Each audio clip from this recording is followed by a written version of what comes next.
Now, there's always a common misconception that Sri Lankan food is very similar to Indian food. While there is a relation and correlation to any meal that is created in the Indian subcontinent, Sri Lankan food is a melting pot of great flavors. It's got the flavors from the south of India. It's got its own great spices that go into it, and it's got great scents coming in from the Orient. In today's cooking, we are going to go into Sri Lanka and create one of my most loved Sri Lankan curries. That's the Sri Lankan Jaffna Mutton curry.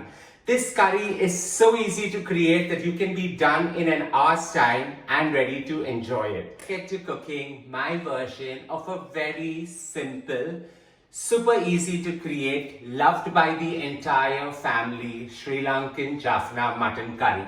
Let's get to cooking it.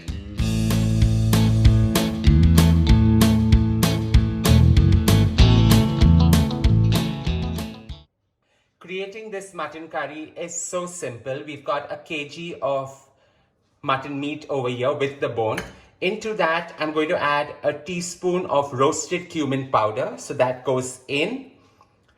1 teaspoon of roasted fenugreek or methi seeds. So that goes in as well. 2 teaspoons of roasted coriander powder goes in next. Half a teaspoon of turmeric powder.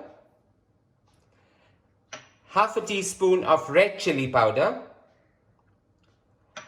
and the famed, beautiful, hot spice red curry powder, which goes in. So about 2 heaped tablespoons of this is what's going to flavor the entire beautiful Sri Lankan Jaffna mutton curry.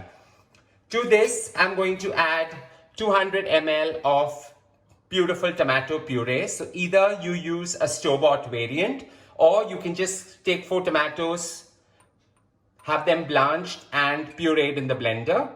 And about 400 ml of coconut milk goes right in as well. So this you are going to allow to marinate for about 15 minutes. In the meantime, we can start to creating the gravy. So a gentle mix is all that's required for all the flavors to actually marry well into each other. You don't need to do too much out here. It's that simple as a curry.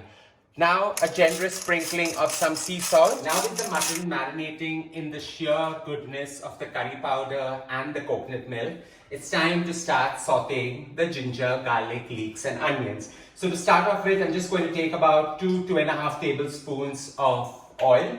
I'm using sunflower oil over here. You can use even ghee to elevate and richen this entire dish. In goes 1 red onion, finely chopped. Along with that, I'm going to add 4 bay leaves, which I've roughly shredded. I'm going to add a quill of cinnamon. About 7 pods of cardamom and 7 cloves go right in. So I want that to subtly flavor the oil and not get too strong, burnt and overpower it. As that's sweating in goes 2 whole green chilies to just give that additional heat that's required. And what Sri Lankan food without this beautiful leaf, and that's the curry leaf. So I've taken about 4 sprigs of this great beautiful curry leaves. They go in with this entire blend of greatness simmering beautifully in my pot. In goes the stalk of 1 lemongrass finely shredded, and this is what actually makes Sri Lankan food so different from the entire Indian subcontinent. So in goes about 8 cloves of garlic finely chopped.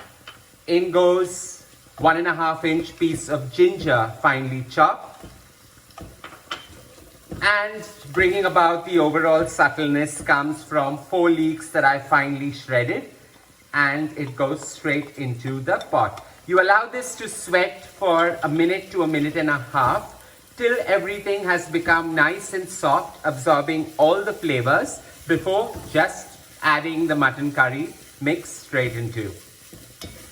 With the leeks sauteing and simmering and giving out its lush green color, the entire process of sauteing all the ingredients takes roughly about 15 minutes.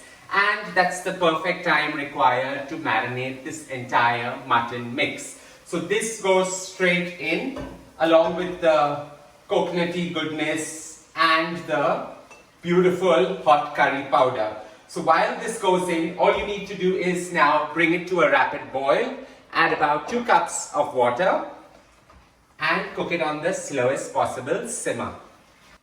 2 cups. You can also add a cup if you want it to be slightly thick. However, we enjoy this in the perfect runny format. So we are going to cook it for 40 minutes through the entire cooking time. That's 20 minutes. In goes about 100 grams of peeled baby potatoes. And this is just going to absorb all the sheer goodness that this overall gravy is going to bring. For another 20 minutes and it's going to be ready. I like to add the beautiful sour tamarind pulp right at the end so that it allows the meat to cook well before it gets hard. So about 2 tablespoons of tamarind pulp goes in. Give this a quick stir, and a curry is only a curry when it has an overload of herbs. So here I've taken about 2.5 tablespoons of finely chopped leaves of coriander. Garnish the entire pot with it. And my Sri Lankan Jaffna Mutton curry is ready. I hope you enjoyed creating my really simple and super easy yet loved by the family, either to have it with some coconut rice or string hoppers Sri Lankan Jaffna Mutton curry.